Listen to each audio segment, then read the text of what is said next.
Well, nothing is accomplished without prayer. I mean, here we go. The sovereignty of God on one hand, human responsibility on the other.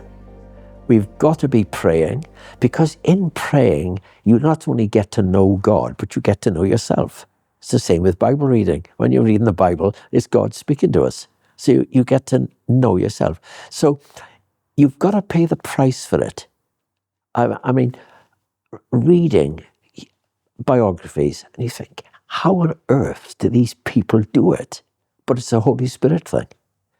So praying, I mean, you get fed so much negativity about prayer. Oh, it's difficult and it's hard and I don't understand it and I can't get my mind right around it. You say, I'd be like Mary.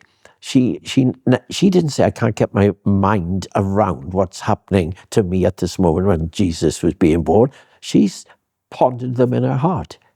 So in praying, you think, I don't care, God, if you haven't answered me. Why haven't you answered me? Because praying is terrifically relational. I've got a little time with God about something and he hasn't answered me at the moment. I've said, God, but Jesus, you said, you know. And anyway, you got to keep your eyes on Jesus. He was always praying. By the way, in praying, there's a big issue about the felt presence of God. See, if you're not careful, I'm talking as a preacher, you can have a theological awareness of God or a doctrinal awareness of God.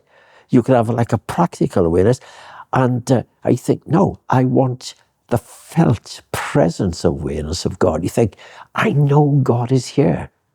And you can know it in preaching and not lose your head over it. You think, oh God, I sense you here. But our public ministry, our public lifestyle is a reflection of what's going on in here. Before we ever go out through the front door and hit the world, you're taking out into the world what you've allowed to be put into your life.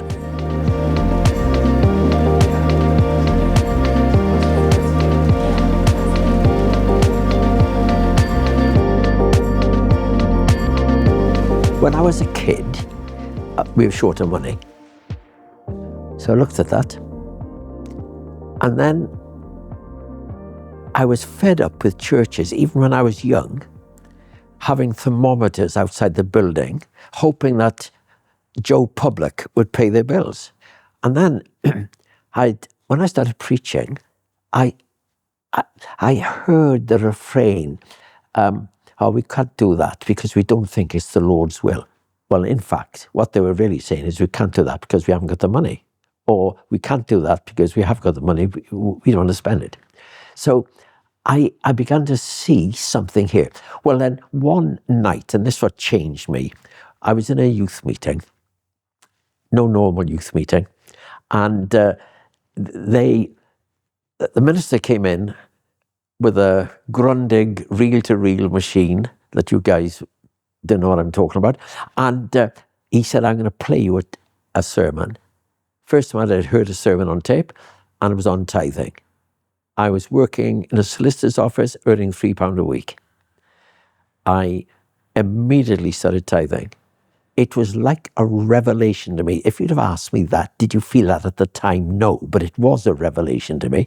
And I said to my mother, I'm going to start tithing my gross income. And she says, you can't. And I said, why not? She said, you can't afford it. I said, I'm giving you £2 of my £3 a week anyway, and I'm going to tithe. And I decided to tithe everything that came my way. Now, my memory doesn't tell me whether that was totally what I did, but that was definitely the way I went. And it just went on from there. And then I started praying in money. It just went with the territory. And then, of course, I started preaching it. Because I knew that in church life, people say, oh, there's no money in this church. So how do you know? I said, you don't know what people earn. You don't know how much people are sitting on in the bank. I said, you only know what you and your wife have. And I just preached it because the Bible was full of teaching about money.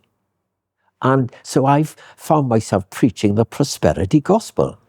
I wasn't afraid, just because some Americans mishandled the prosperity gospel. I wasn't afraid, because this is typical. You see, the devil says, oh, you can't speak in that because over there. So I just preached the prosperity gospel. And I said, you reap what you sow. That is totally biblical. And it was just great fun. And I began to develop my understanding of ministry about money. Money is a key to growth. It's not the key. God, Jesus, and the Holy Spirit are the keys to growth. But money is a key to growth. And I was passionate about it, and I wouldn't let people get away with things. You know, what one man said to me, I disagree with the quality of the building. Well, I said, I've just been visiting you and your wife. You've got the best carpeted, furnished, curtained house in the whole church. And I said, why do you want to live in a palace and worship in a pigsty? So that you know, but it was a truth. Everybody talks about money. Most people talk about money every day. And everybody says, if I had a bit more money, I could do that and I could do that. Well, that's church life. So I think, let's ask God for the money. So I'm still at it. And it is, you see, we think the Spirit will release our money. No, if we release our money, we'll get released. Because there's just something about giving that is healing. Now, the thing is,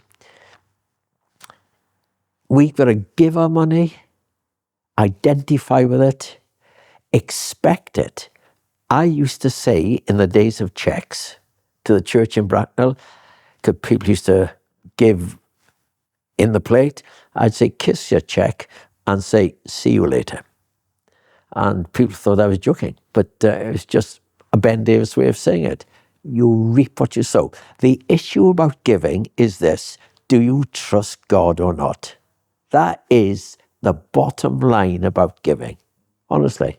And you see, nobody can take that away from me, because a man with an experience, you'll never overcome. So I'm still preaching money, and I'm still having the same opposition that I had down the years. You know, you shouldn't talk about money in that way. You shouldn't ask God for money. I think, why not? We ask God for other things. So it was such a liberating thing. I would never be able to do in Bracknell what happened without a flow of money.